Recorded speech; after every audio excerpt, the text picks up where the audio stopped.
do that, but I will tell you, you do not have to.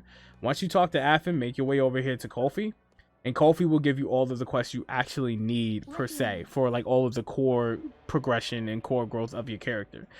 So once you talk to her, she'll give you things, you know, she won't give you all of these. Most of these come as you level up. Like when you get to level 20, she'll give you your subclass, but she'll hand you everything: your mag license, your weapon palette, your sub palette, your difficulties, your subclass, so on and so forth.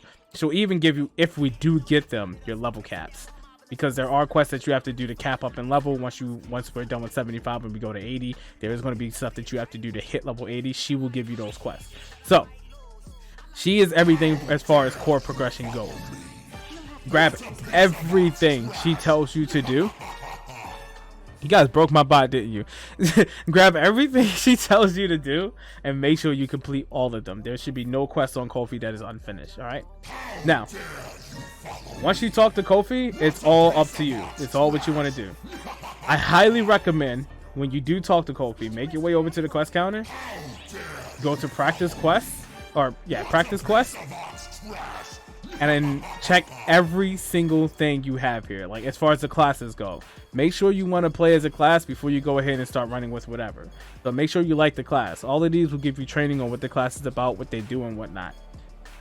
If you have any interest in them, you don't have to do all of them, but if you have any interest in certain classes, just make sure you run these before you go and do what I'm about to tell you next, because then you'll literally be wasting your time. These quests are dumb tedious, and I don't want you to waste that time. I want you to know that when you're doing this level grind thing, that your time is going to be appreciated in what you're doing here. So once you choose what class you want to play, say if I want to play bouncer, okay, I want to play bouncer. All right, make your way to the back here.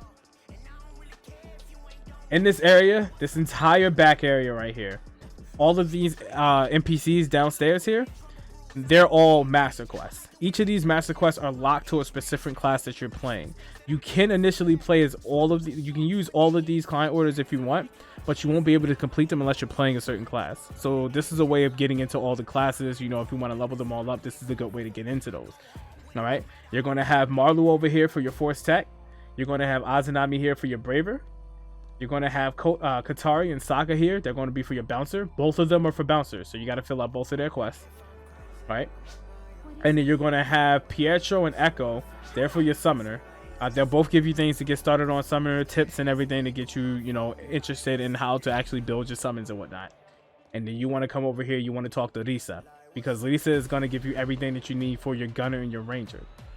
So when you talk to him, say, like I said, I got my bouncer, boom, boom, boom. I want to go over here. I want to talk to Katori and Saga.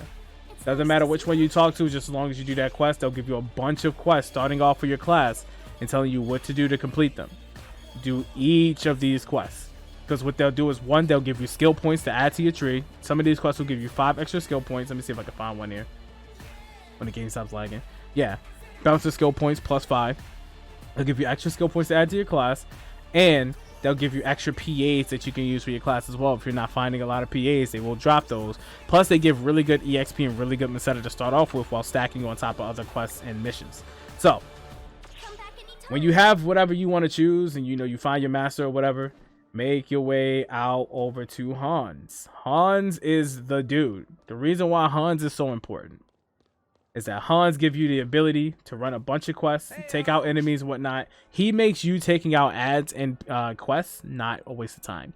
So the way I like to put it is, if you were to have 2,000 EXP before you leveled up, right? But the quest you did gave you 500 EXP, and the monster that you killed at the end, the boss, gave you 1,500. It would make more sense to literally just go straight to the boss, screw all the ads, kill the boss, get that 1,500, and then turn in that quest for the 500, immediately level up. You just saved yourself 20 minutes. You saved yourself 30 minutes, right? Hans makes it so that 30 minutes isn't a waste of time. Basically, what you're going to do is, especially for those who want to learn those classes, you want to take all of his quests that give you like the level 1s and whatnot, you know, defeat Boldragon, Contradon, level 1 Sylvans and whatnot. You want to take all of those that give you the level 1s to level 21s, whatever.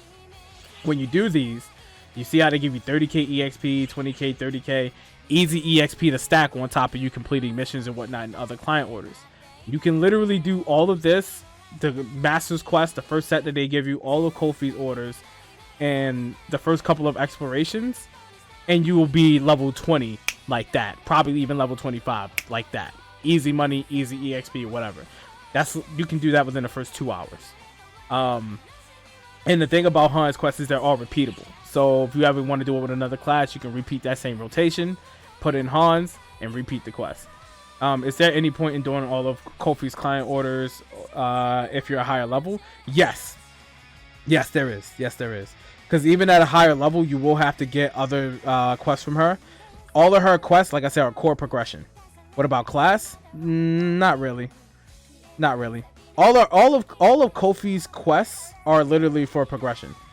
So as far as you like getting the level 80, as far as you know, like I said, your mag license and whatnot, as far as you playing as the successor classes, you know, back then when we had successor classes for you to play hero, you had to actually go talk to Kofi, and you had to get the hero class assignment, and then you had to go talk to your hero master, and you had to learn the hero stuff before you can like really play as hero, or something like that. Yeah. And you have to. It's not the same way anymore, so that's why I say something like that. It's different now. Now you can just run any successor class you want. But yeah, back then we had to do all of that. Back then you had to have a +5. You had to have a +35 rarity 13 weapon to even hit 80. So you know, it's like a whole bunch of stuff that we had back in the day that we had to do. That may not be the case now, just because they took that away in JP, and now we're getting all of JP stuff. We may not have to go through that anymore, but you know, it was a thing. So if Kofi gives you a mission and tells you to do it, do it. Don't shuck on it. Don't BS it. Do it. Because if anyone needs all of their quests complete, it is Kofi, right? So you can either talk to Hans over there for some good quests, or for those of you who are playing with friends and whatnot, I highly recommend you come talk to Io. Io is in the shop area all the way downstairs. The stutter is insane. And you can come talk to Io.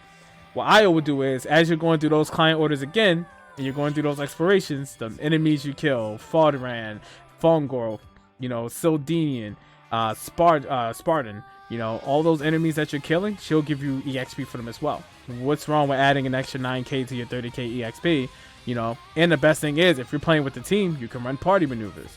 Party maneuvers say, if you're running it with the party of, you know, what, I think they're like, what, anything over 4 or something like that. Yeah, adding 2 or more people to your party that aren't NPC players, you complete party maneuvers.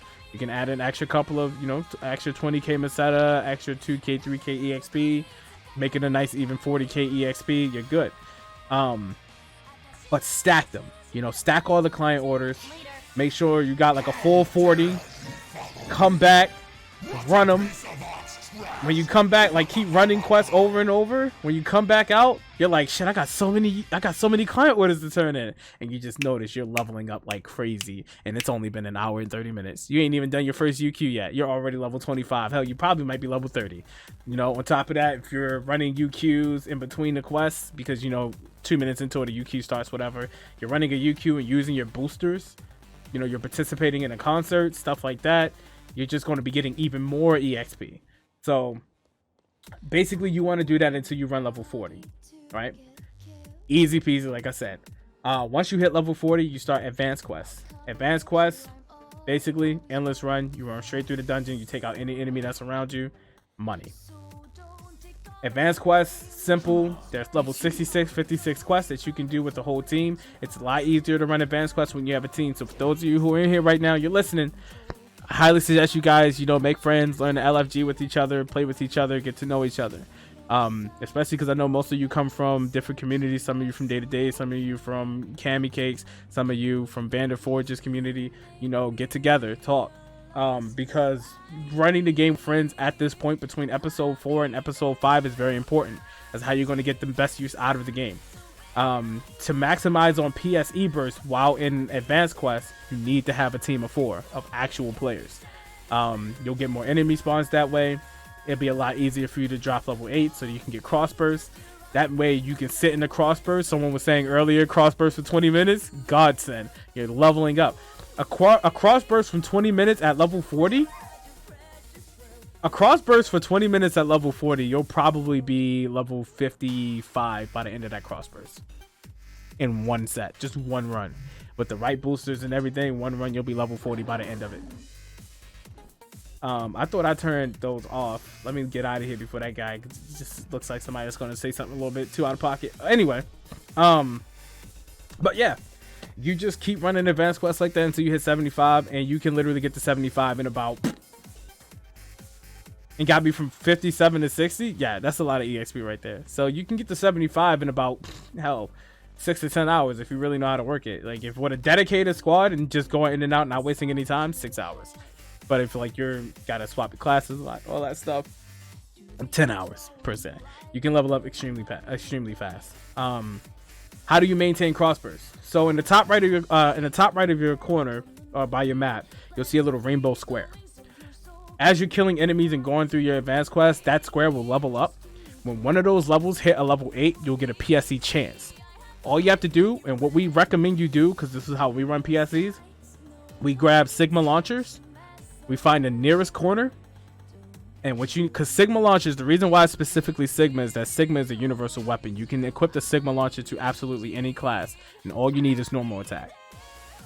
Find the nearest corner, or if you're by the end gate, just get not as close as you can to the gate, but just run to the gate. Don't go through it, and just let the enemy spawn. What that is doing is it's closing off enemy spawns during a PSE, so that they don't spawn too far away, and you're just taking out the mob of enemies as they come up. And they're just spawning in front of you for you to take out. The reason why we do Sigma launches is because all of you and your friends can literally just jump in a corner, hold your access or hold your normal shot, and go play on Twitter. Just make sure you're holding your normal shot. You can play on Twitter. Hell, you can go eat a sandwich if you want to, and just let it do all the work for itself. You're just killing enemies as they spawn right in front of your face for you. All you have to do is make sure you occasionally drop down just so you can pop a PB or a photon blast and just go back to shooting. What that's going to do is this is going to keep leveling you up. And then when another level hits level 8, you will initiate Crossverse. Crossverse will guarantee one more. And then you just keep going with that until it's done. Just keep going, keep going, keep going. And that's how you effectively level up in PSO2. You can level up in no time. Hell, we just played with my friend Paige. She was level 40 something. We did one UQ. She came out like level 50 something. Now she's 60. And we've been running them earlier today, pretty much all day. So you just do that until you hit 75, and that's how you level up. It's as simple as that.